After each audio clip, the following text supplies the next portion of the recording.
Before we get into the video, could everyone please subscribe to my Endless Diary Tales channel? Thank you so much.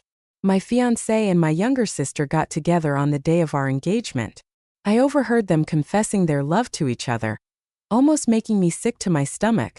William and I had been in a 7-year long-distance relationship from sophomore year until now.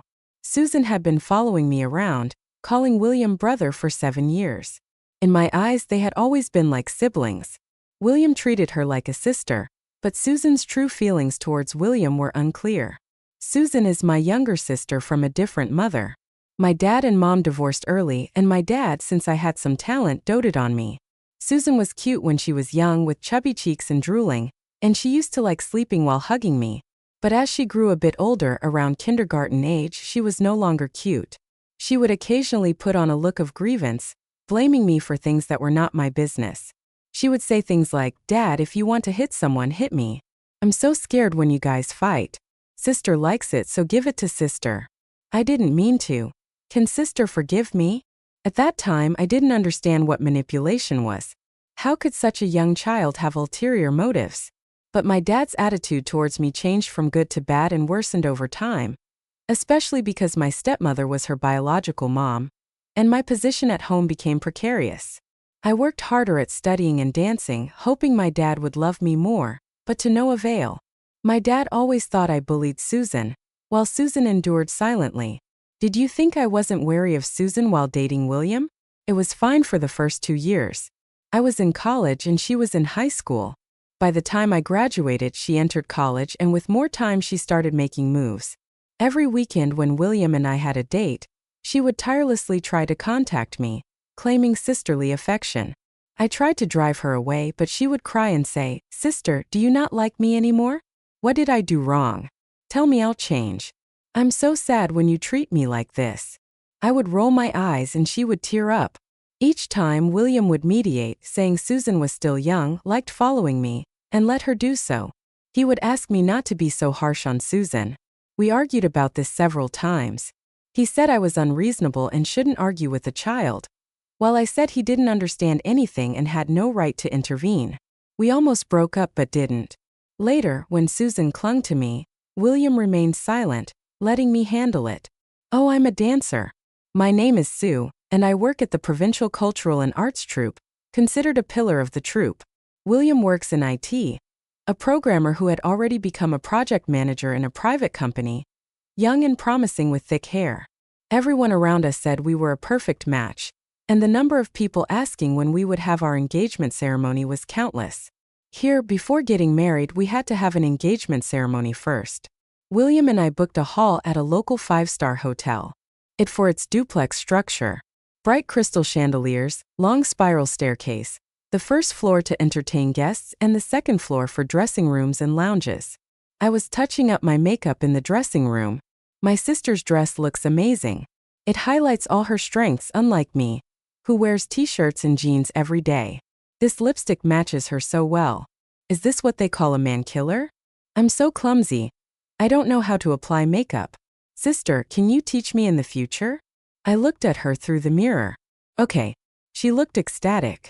Often I couldn't tell if she was genuinely naive or just pretending to be. After so many years, I didn't like her. It was obvious. How could she still pretend to be so close to me? "Sue, it's almost time. I'm going downstairs to be with Mom and Dad." Susan rushed out, leaving the makeup artist staring at her back in amazement.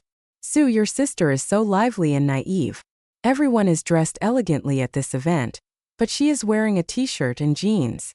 I smiled without a response. Some things are better left unsaid to outsiders.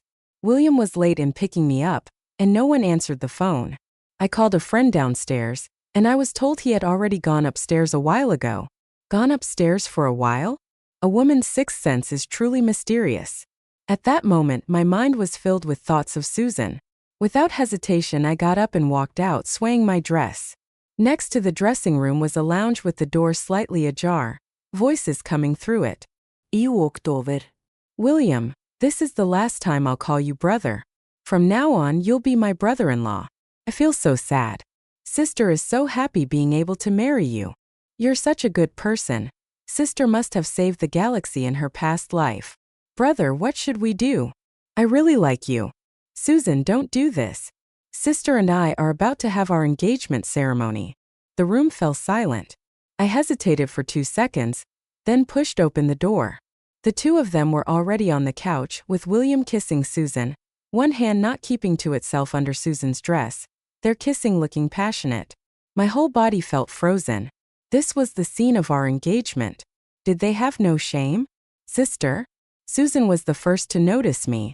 They both scrambled to get up from the couch, one with hair resembling a bird's nest, the other with a suit so crumpled it was hard to look at. Sister, it's not what you think. Sue, let me explain. William quickly caught up, standing in front of Susan. Their strategic positions were too obvious. When did these two really start? Even if today was the tipping point, they must have flirted with each other for a long time before. I looked at Susan, trying to force a smile. It's not what I think. It's what I saw. And to William I sneered. Your words say no, but your actions are quite honest. Today's engagement ceremony doesn't need to be cancelled. Just change the bride from the bride's side. William, we're done.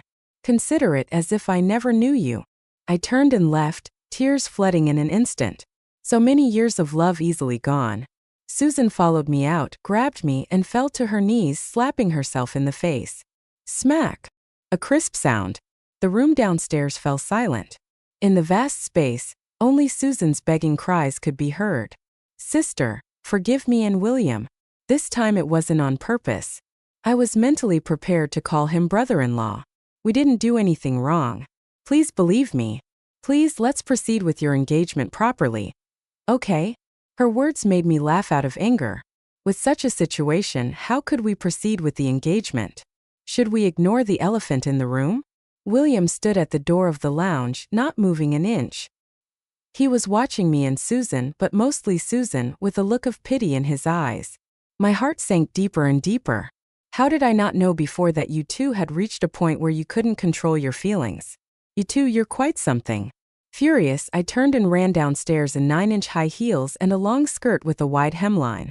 I lifted my skirt in front, but it was stepped on from behind, making me roll like a dumpling down the stairs. The pain in my body felt more real than any screams. Everyone rushed to my side. I struggled to stand up and realized my right ankle couldn't move. I'm a dancer. I knew the difference between spraining a foot and fracturing a bone. A chill ran through my heart. Quick, take me to the hospital. That was the darkest moment of my life. In one day, I lost my lover and my career. My ankle was shattered. The doctor said I needed surgery with a steel plate and I might not be able to dance again in the future. In the hospital room, several dancers from the troupe turned away, wiping tears. William blamed himself and knelt at the bedside, repeatedly promising to take care of me for a lifetime.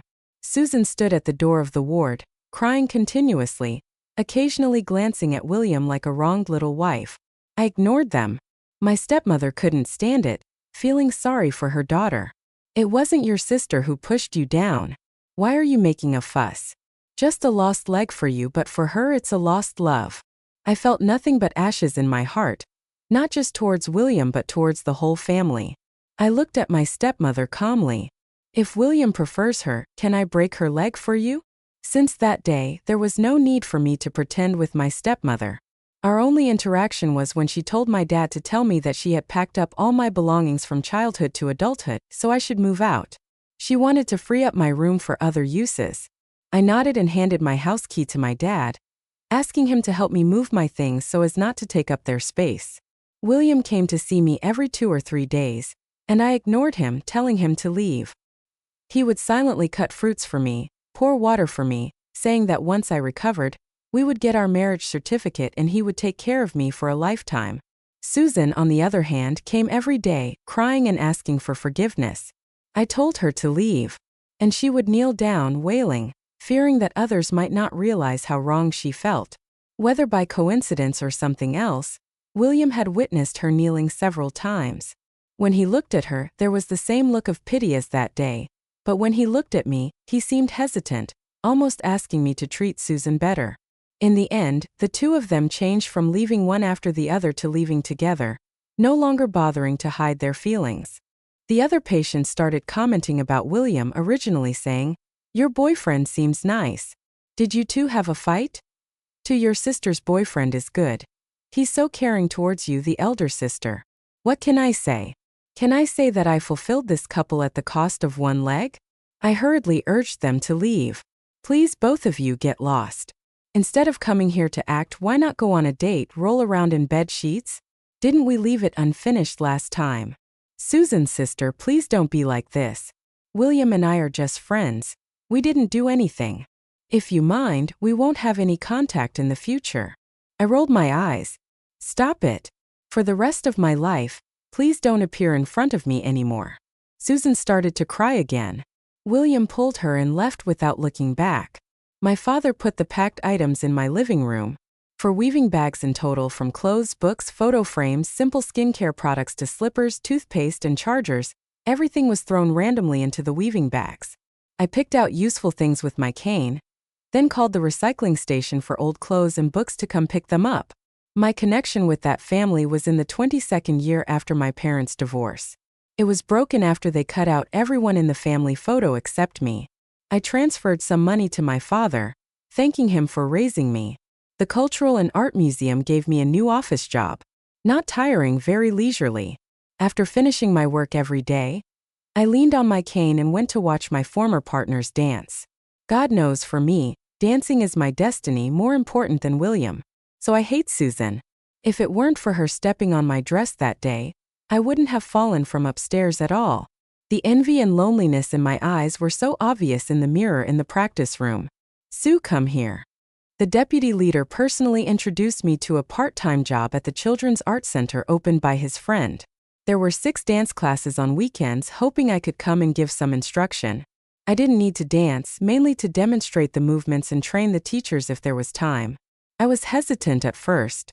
He said, "Consider it a break. Your dancing skills are profound. It's a waste not to use them. Talented people can shine anywhere, not just on stage. Sue, they need you." The dance class job occupied my entire weekend, busy and fulfilling, with no time to think about other things. The innocent smiles and lively eyes of the children were life and also redemption for me. I understood the deputy leader's good intentions. The weight that life cannot bear will eventually force you to accept it and compromise in the most appropriate way. 1 month after leaving the hospital, I discarded my cane, and as long as I didn't do strenuous exercise, my mobility was no different from a normal person. I still longed to dance, would practice basic skills, and demonstrate to the children with the right ankle not bearing weight. Occasionally, I would cautiously test the condition of my right foot. In my heart there was always a hope. What if? What if I could dance again? I had interactions with another man, Peter, half a year later on a weekend Saturday night. There was no class in the dance class and I was practicing choreography alone. I wanted to test if I could jump. Many things needed to be tried to know the results. Nearing the new year, the art center would hold a performance. I was choreographing a dance for the children. In the end, with a simple jump, I even specifically controlled the height of the jump, but my right ankle still couldn't take it. I fell to the ground. Peter rushed in, half kneeling in front of me, anxiously asking how I was. We were not familiar with each other.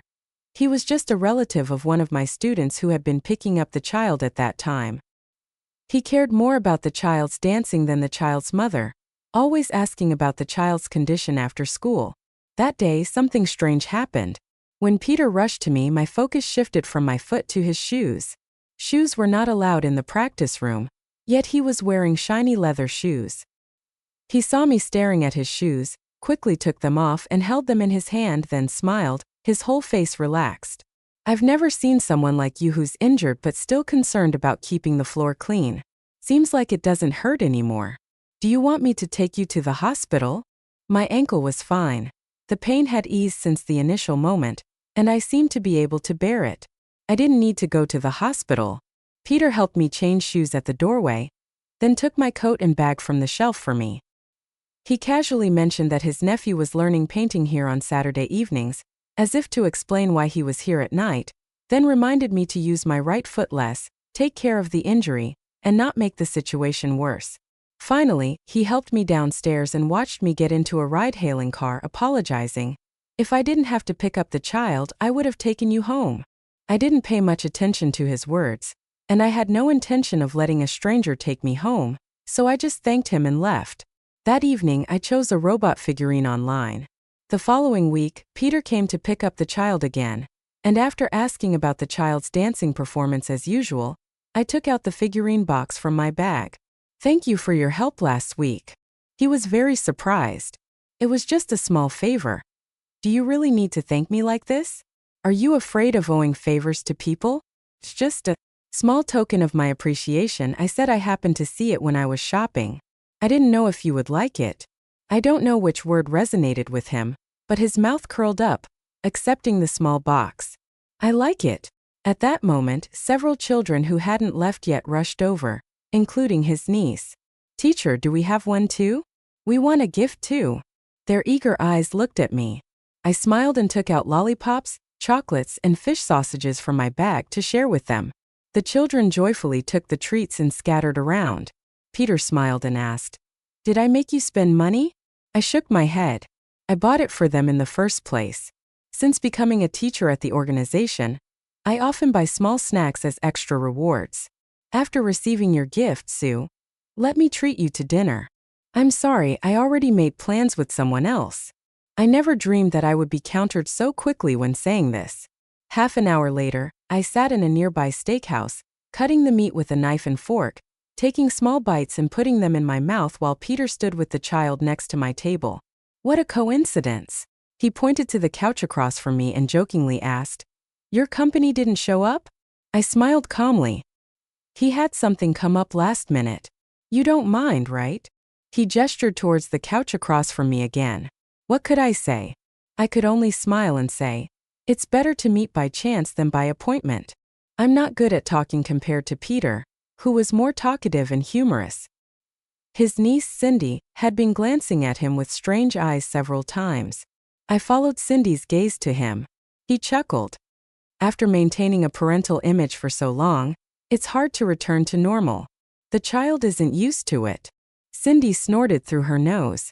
Peter showed a doting expression and ruffled Cindy's head. Cindy rolled her eyes and snorted again. I felt a bit envious of their family atmosphere. Since my mom left my dad, I had no contact with her for many years. My dad only had my stepmother and Susan in his eyes. In the evening, I received a friend verification message. Peter, Cindy's uncle. He added me through the business card push from Cindy's mom. That's how I learned his name. He sent a photo of the robot figurine placed on his desk next to a corner of a laptop. "Thank you. I really like it." "You're welcome." After that, Peter would occasionally like my posts on social media. Sometimes I would return the favor by liking his posts, keeping the mutual respect alive. Through this interaction of likes, I unexpectedly discovered that he knew the leader and deputy leader of our provincial art troupe, and their relationship seemed pretty good. As for what Peter did, it wasn't apparent from his social media posts. Of course, he might have restricted certain posts from my view. Similarly, through messages, William would occasionally check in with me. "How's your foot doing?" "Much better, thank you." Many years of feelings. We couldn't be lovers, but we didn't have to be enemies. I never blocked him and never con. I considered doing so because the estrangement of adults always drifts further apart. It was Susan who was posting affectionate messages, and even privately messaging me to seek forgiveness. "Sister, can you forgive me?" "Sister, you're so great. Many other guys like you besides William, but I only have William. I can't leave him." "Sister, which ring do you think looks better?" A photo of a string of diamond rings was sent, one of them almost identical to the engagement ring I had back then. I felt a bit suffocated. Since that incident happened, every time Susan sent me a message seeking forgiveness and showing off her relationship, I would reply with just one sentence. She would mostly say that sister was so good and sister loved her the most. On this day she replied, "Sister, you must be angry with what you said. I feel so sad. After all, it's the room you lived in for more than 10 years. I rolled my eyes, turned off the screen, cursed her under my breath and looked out the window. Peter chuckled softly beside me. I turned to him, silently accusing, "You're enjoying yourself when someone else is upset. Do you know when you roll your eyes you look even more lively and cute than usual?" He said. "Are you driving?" I immediately retorted, wondering how even the eye rolling was so obvious. Peter didn't reply, just pursed his lips, a slight smile playing at the corner of his mouth. Cindy, sitting in the back, piped up. Sue, my uncle wishes he had a pair of eyes on you. Peter smiled, glancing at Cindy through the rearview mirror. I turned around, pretending to be serious as I said, Kids, don't talk nonsense. I'm not talking nonsense. My mom said that. Cindy retorted, looking at Peter provocatively, mimicking the tone of an adult. How old are you? Can't even chase girls properly, have to use your niece as a shield. I felt embarrassed on the spot. Peter wasn't completely at ease either.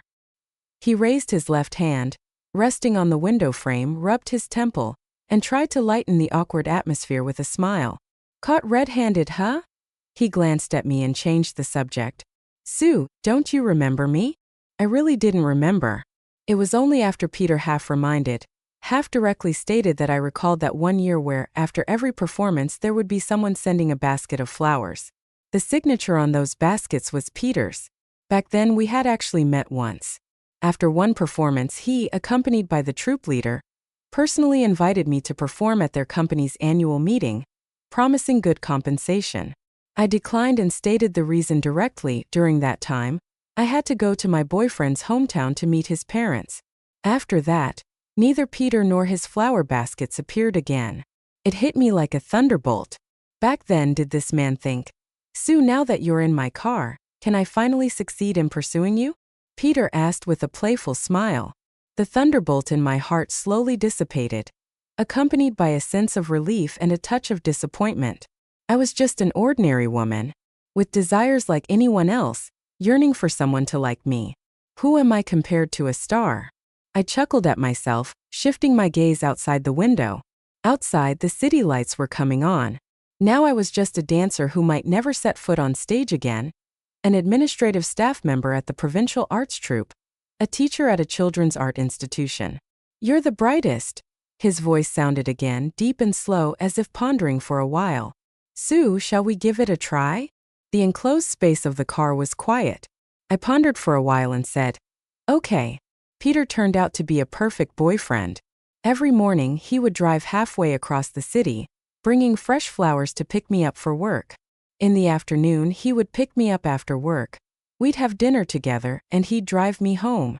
From Monday to Friday, on weekends when I worked at the art gallery, he would spend the whole day with me, either working on his laptop in the parents' rest area, occasionally glancing at the monitors, or standing in the corridor by the classrooms sneakily watching me. Honestly, this kind of care and attention I had never experienced from William. It was sweet. The troupe leader teased after seeing him several times. Not easy to be patient and see the moon emerge from the clouds. The deputy leader chimed in. When's the wedding banquet? I didn't know how to respond. My relationship with Peter was just beginning, and marriage was still a long way off. Peter, however, smoothly continued. Thanks for the well wishes. I'll keep working hard. And you, please say a few more good words for me. Help me bring Sue home sooner. The troop leader and the deputy leader both looked at me with meaningful glances as if saying, You can do it. I was non-committal. Are you really clueless or just pretending? The troop leader asked in private. I was perplexed. The troop leader had to point out that Peter was a famous, wealthy bachelor worth billions, ruthless in the business world, yet had a soft spot for me. I should seize the opportunity. I, on the other hand, hesitated. I knew he was well off. It was evident from his car, attire, and mannerisms, but I didn't realize to what extent until now. I felt undeserving and subconsciously wanted to retreat, unsure of what to do. Our relationship had hit a stalemate. I didn't want to commit and he didn't want to step back. We were more than friends but not yet lovers. Once, a receptionist at the Children's Art Institution chatted with me about Peter. Peter is so handsome and elegant. He really cares about you. Every time he's here, while other parents are focused on their children, he's always watching you, his fondness written all over his face. The last time you fell, his face turned pale instantly. Before we could react, he had already rushed out, didn't even take his phone. It's true love. I remembered that incident when he rushed into the dance studio. Half kneeling in front of me, first nervous, then smiling, asking if I was okay, effortlessly explaining why he was there, helping me. I dressed and carried my bag. Then he escorted me downstairs but avoided accompanying me home. So considerate. When did you start having designs on me? I sat in his car that night and asked with a smile. I heard you were single. Peter looked at me and didn't shy away from the topic. I felt I couldn't miss this chance any longer.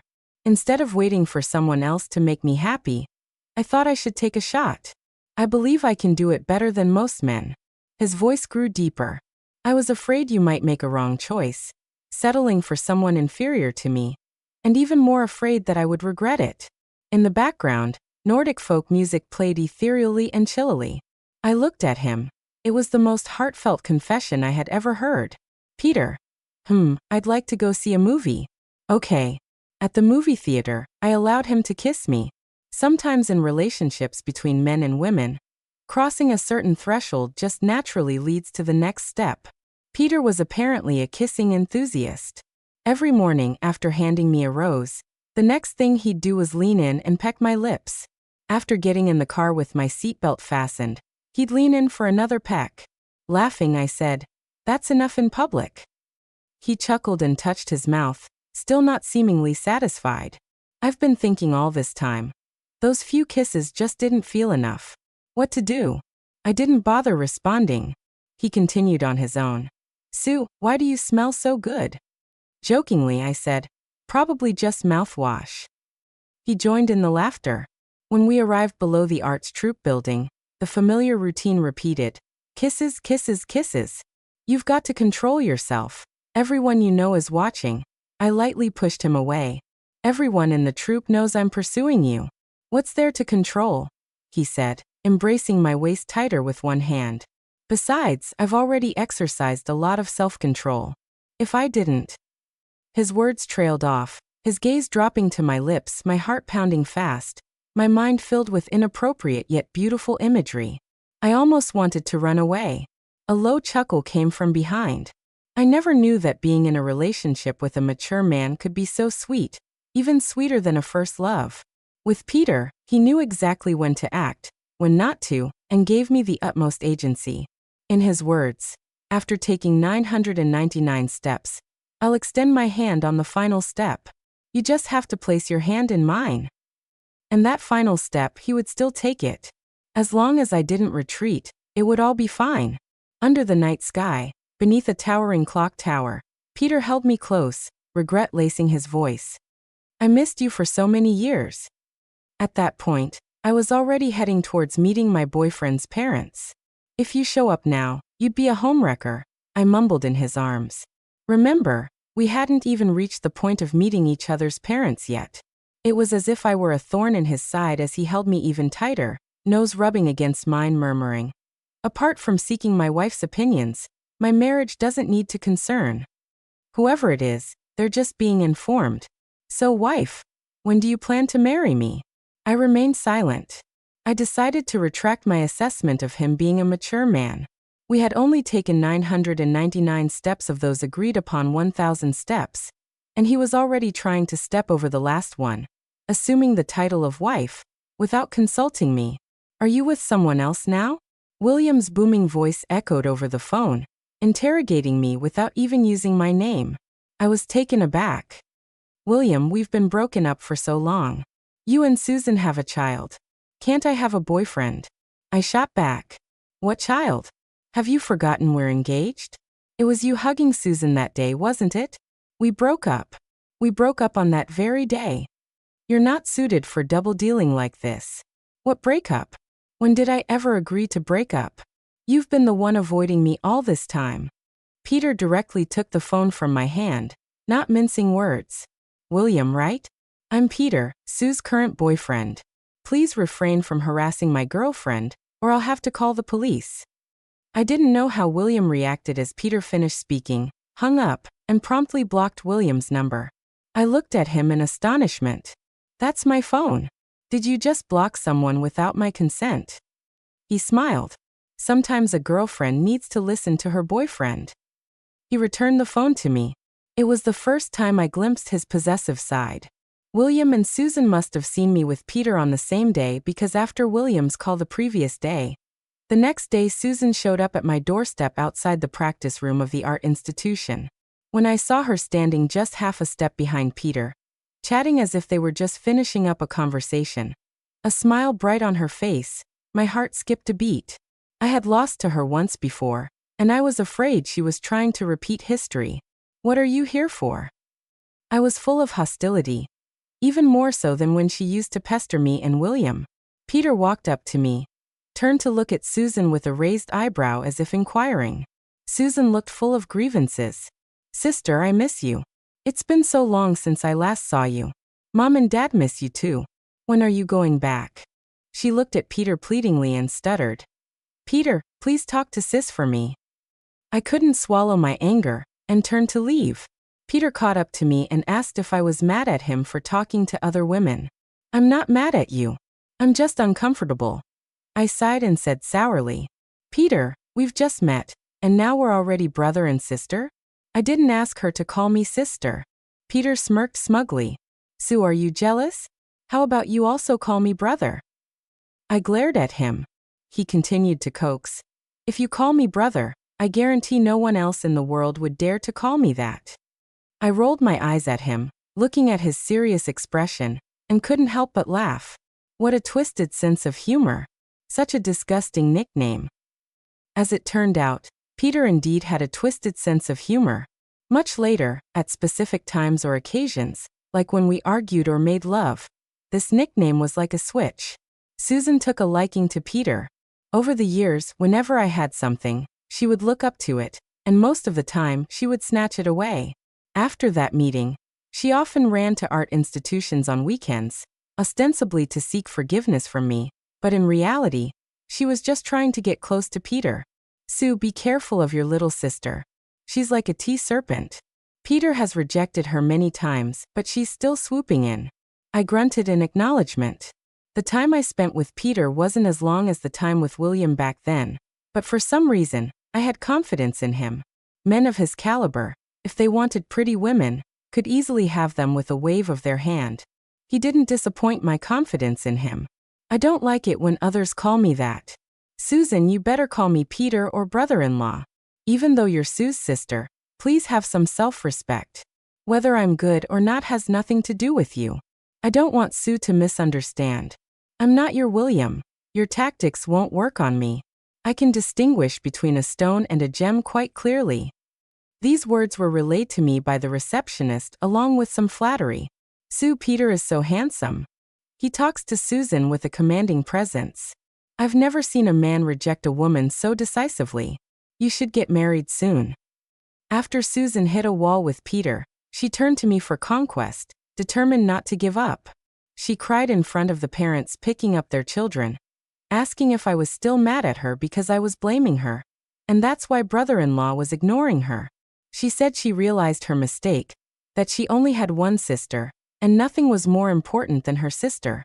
She asked how she could be forgiven. Did she have to kneel down and kowtow? She cried so hard as if she was about to faint the next second. Many onlookers were pointing fingers.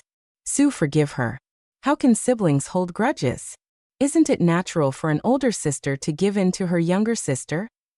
I laughed in exasperation. Who said the older sister must give in to the younger sister?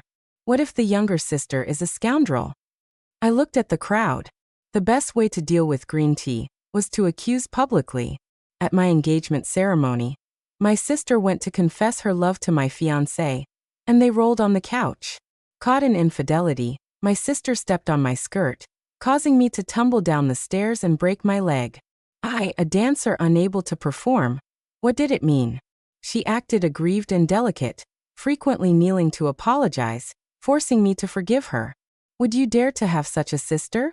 I pointed at Susan. Her mother said I only lost a leg. What she lost was love. I just couldn't understand. She was the third party. What basis did she have to call it love? Even more ridiculous, while I was still in the hospital, she was going in and out with my fiancé. She asked her mother to kick me out of the house, wanting to turn my room into their lover's nursery. After several months of no contact, now that she saw I had a new boyfriend, she came back. My voice grew louder, speaking the truth in anger. Susan, have some shame. The spectators shook their heads, seeing through Susan's deceitful tears. Can't believe it. She's crying so pitifully." It turns out she was pretending to be a third party and pushing Sue down the stairs. Such a person deserves public condemnation. Sue didn't follow through. She had stepped too far. Did seeing Sue with a good man make her want to seduce a new brother-in-law? Shameless. The biggest difference between acquaintances and strangers is that acquaintances, bound by courtesy, would only gossip behind one's back. Strangers, if they insult, it's harder to bear. So at the engagement ceremony back then, many people looked uneasy but remained silent. Susan ran off, covering her face. Peter stood firmly by my side, his face with a smirk, one hand resting on my waist. Seeing William again. It had been a full 10 months since our last meeting. He looked more haggard than ever, with deep dark circles under his eyes, cracked lips, and a cut on his chin from shaving. If not for his clean attire, well-groomed hair, and shoes, and holding a bouquet of roses, I would have thought he just came out of a coal mine in Shaanxi. "Sue, let's make amends." William rushed over, handing me the roses and along with it, a jewelry box. "We're leaving first." His colleagues, who witnessed the last drama, gave me a curious look. I nodded, wanting to make it clear to William. "William, we have no relationship anymore. Please don't disturb me. The flowers and jewelry, you should give them to Susan. I have no interest in being a third party. I have a date with my boyfriend, he's coming soon." William frowned, only now realizing that I was the one he truly loved. He said he had already broken up with Susan, that she was a jinx. Ever since being with her, he had been unlucky. His colleagues ostracized him, he lost projects, and nothing was going right. He said I was his lucky charm. That when we were together, everything in his work seemed to fall into place, and he hoped to start anew. He opened the jewelry box, a sparkling diamond ring, the same one prepared for our engagement, but left unused.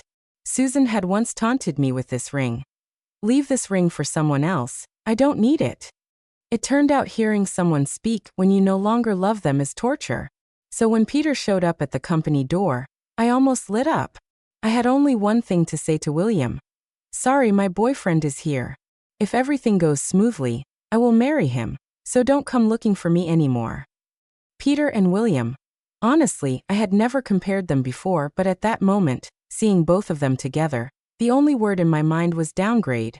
Peter's tall figure, along with his face, exuded the word elite from both inside and out, while William, with empty eyes, looked like he hadn't slept in days. William seemed to recognize Peter. His eyes showed hesitation, mostly disbelief, and finally he stammered, "Peter." Then he quickly left. This time, even I couldn't understand. "Is this your way of scaring off a rival?" Peter didn't answer my question, changing the subject. "I just heard someone say they're going to marry me. That was just a strategy, mere words." "Don't take it seriously," I said. "This is not a strategy," Peter replied. He pulled out a jewelry box from his pocket and took out a ring he had already bought and kept in his pocket all this time. "Put it on first so we can shoo away the flies. Otherwise, we'll have to do it again." I hesitated. I had been with him for less than 3 months. Was it too quick to agree to marriage? What about the 999 steps we agreed on? He seemed to sense my thoughts. "Don't burden yourself. Just shoo away the flies." Peter's tone was light. "Wouldn't proposing be that casual? How can you skip the red wine, roses, chocolates, followed by a lavish dinner and citywide fireworks?" I hesitated still because the ring Peter gave me must not be cheap, with a diamond at least 3 times larger than the one from William and my engagement. "It's fake," I said. Peter could tell I was being hesitant and slid the ring onto my finger. I laughed as I hung up the phone. Some people just think they're clever. Dancers unable to dance. Its seriousness was akin to a painter unable to hold a brush, a singer losing their voice, or a social media star losing their looks, all crucial for their survival. And for Sue, dance was not just a career, it was a dream and life itself. I visited the art troupe to see her. She stood outside the practice room, looking through the glass door at others dancing with a look that touched me. Sue wasn't a prodigy. She became our troupe's lead dancer solely through hard work. The troupe leader said, unfortunately, her choice in men wasn't good. I picked the Children's Art Museum. Cindy was already studying there. I took up the job of picking up and dropping off the kids, making my sister leisurely, and she taunted me while at it. "Cindy, you better support your uncle in the future. Whether you get an aunt depends on you." Cindy readily agreed, and from then on, I had the opportunity to interact with Sue. Every time after school, I would ask about her child, and she never tired of answering, trying to adapt to this new life. The only worry was that Sue often secretly danced, secretly testing her injured foot. I sat in the parents' rest area, my eyes fixed on her, palms sweating. The rest of the story you all know. She fell, I helped her up, and we finally started our relationship. Eating, dating, kissing. The feeling of being in love was great. Sue was sweeter and softer than I had imagined. I regret not being bolder back then. As for Susan, I declined firmly. Women like her are common in life, thinking they are young and beautiful, believing that by offering themselves, men won't refuse, thinking that conquering men means conquering the world. William not only blinded his eyes but also clouded his judgment. With Lard choosing stones over stars, I thank him. The only thing he did wrong was that since he had chosen Susan, he shouldn't have lusted after a past flame. He handed the disgusting old engagement ring to Sue and me. I subtly hinted to the boss of the software company that our African branch needed people to build it up. William was sent away with a plane ticket. It took half a year for someone to operate on Susan's leg in a scene identical to Sue's injury.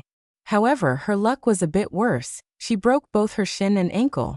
My wedding with Sue was half a year later. Peter, seek likes and comments online to wish us blessings. May all the lovers in the world finally become one.